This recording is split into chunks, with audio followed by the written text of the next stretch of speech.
Welcome back, everyone, to our optical illusion slides with Ms. Zarnowski. Today, I am going to teach you the very basics of coloring, or what's called shading, your optical illusion slide. Shading means to be adding not only color, but value, right? So last week, you should have practiced creating really dark value, medium or mid-tone value, and really light value, which you can see in the center here of our slide. So it's really important, two things: how your pressure is with your colored pencils, your pencil or your crayon, and also like the direction and smoothness of your coloring. Since it's a little bit challenging to understand how light reacts, the middle of all of your optical illusion slides are going to have the lightest value, and that means like the lightest color where the light is shining the most. And then towards the edges, both edges are going to have the darkest value, meaning where you're going to press with your pencil the most, reapplying color and layering it so that you get a dark value, or what looks like, you could say, a dark color.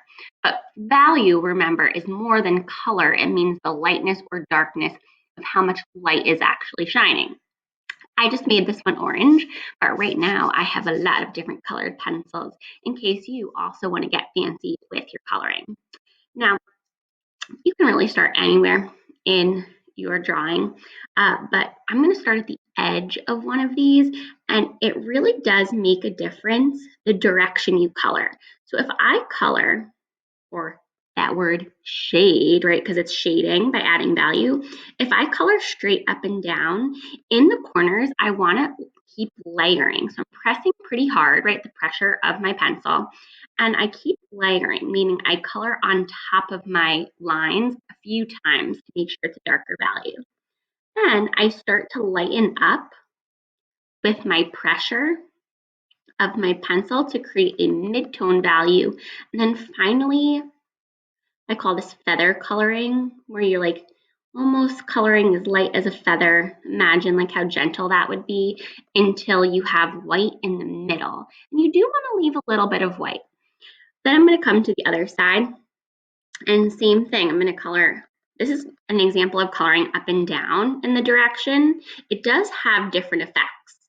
Remember, so I'm going in the corner, pressing hard, right, and layering, meaning coloring on top of it, one after another. I start pressing a little bit lighter, getting that medium value, and then all the way in the middle, I do my feather coloring, which leaves white. So you can really go as detailed with this as you want, right? You can then switch colors if you just have like a lot of colored pencils, or you could just leave it one color. It kind of depends on how creative you want to get. What we really want to look for is that change in value. Just like you practice your value scale, right? You want to have that noticeable change of value from dark, medium to light. What you want to try to avoid is drawing a line, coloring it in dark, drawing another line and coloring it in medium, and then drawing another line to make it light. It looks a little bit choppy. There's not really a smooth transition. So try to avoid that technique. I'm going to go back in and blend this because I don't really love the look of that those choppy lines. So if you do that by accident, you can go back and fix it. Colored pencil is like kind of erasable, but it's not perfect. So as you can see, as I keep going, oh, I just did double orange. I didn't mean to do that. But I want my light value to match up, right? That kind of white spot in the middle should flow from one to the other to make it look like that optical illusion. Yellow is a little bit harder to see the difference in value. So if you're going to use yellow or like a really light color, it doesn't show up the best. One more thing. Everyone's is going to look different, and they're all going to look really cool if you use different values. But if you use a different direction, so for example, down here, I started coloring the opposite direction. I colored it in the direction that my smiley face or frowny face lines would be.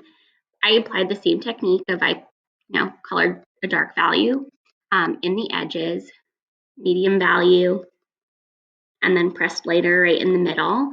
But it definitely gave it a different like textural look, and it looks like the value goes or the slide is kind of going in a different direction. So you could really choose what direction you're coloring in.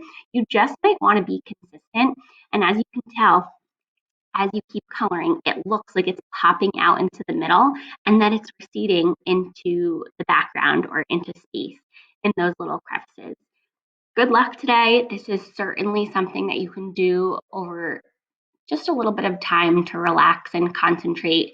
It's not something that you have to pay really close attention to. So, like if you want to play some music, watch some TV while you're doing this, or really just take this and disengage from all type of devices and technology. It's some really great stress relief and practice for making optical illusions. In the future, we might actually practice value and optical illusions in a more realistic way. So stay tuned. Happy creating. I can't wait to see how yours turn out.